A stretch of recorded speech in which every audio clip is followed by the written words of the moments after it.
Maria, looking down at her employer from the first-floor landing window of the tower, turned and scuttled through to the old house and down the stairs to the garden hall, where she whipped her coat off a peg and let herself out, closing the door behind her with a click of the lock.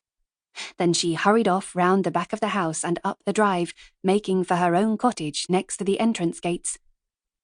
Mrs. Powys would not be pleased to find her note informing her she'd left a pan of soup and a lamb casserole ready to be heated up for dinner with a cold dessert in the fridge. Usually, at times like this, when there was no live-in household help to be had, she stayed to serve the meal before going home, leaving it to Lucy Ripley, that poor excuse of a woman who called Mrs. Powys cousin, to clear and stack the dishwasher, then make the coffee. But now that Maria's husband, Andy, had had a stroke, things were different. Her priorities had entirely changed. She'd explained to Mrs. Powys this morning that she wouldn't be able to carry on working her usual hours for the foreseeable future, and perhaps ever again. It was, she had told her, in the hands of God. Then she'd stood listening with downcast dark eyes and in stubborn silence to Mrs. Powys's reply, for there was no point in trying to persuade her lady that her comfort and convenience was no longer Maria's priority, or that, once Andy was back at the cottage, she would not be able to resume her usual duties.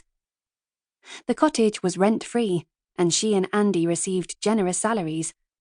Maria was grateful for these, and many other perks, like the soft red cashmere coat she was wearing, which Mrs. Powys had decided didn't suit her.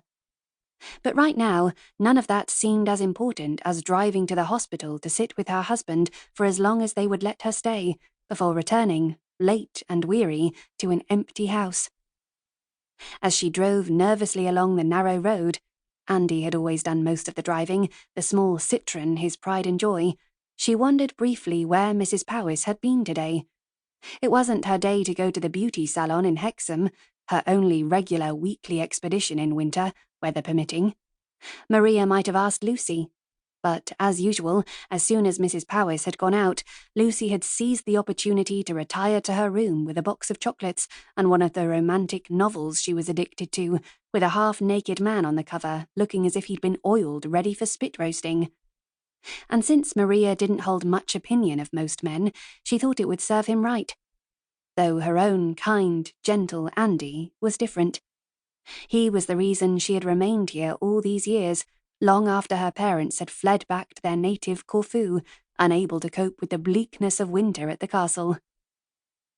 Maria, hands clenched on the steering wheel, began to murmur a Greek prayer from her childhood that had lain dormant in her memory, until fear pulled it back to the surface, the words familiar and comforting. Sabine Powys let her coat and silk scarf fall onto a dark, carved chair in the huge entrance hall, and they slithered, snake-like, onto the tiled floor, with its central mosaic depicting Mitras.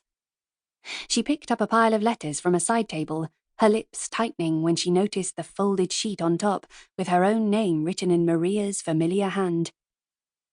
She carried the post into the sitting room, where she switched on the lights against the darkening afternoon. Feeling chilled to the bone by more than icy spikes of the wind outside, she suddenly yearned for the comfort of hot tea and a roaring fire in the grate, despite the clanking but efficient old radiators. She set a light to the laid fire herself, before reading Maria's note, the contents of which weren't a complete surprise, for she had recognized that stubborn expression on her housekeeper's face that morning.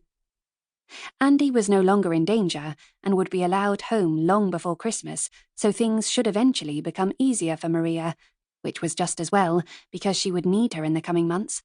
But she would have to try to find live-in help again, too, for Lucy had proved a sore disappointment in that respect.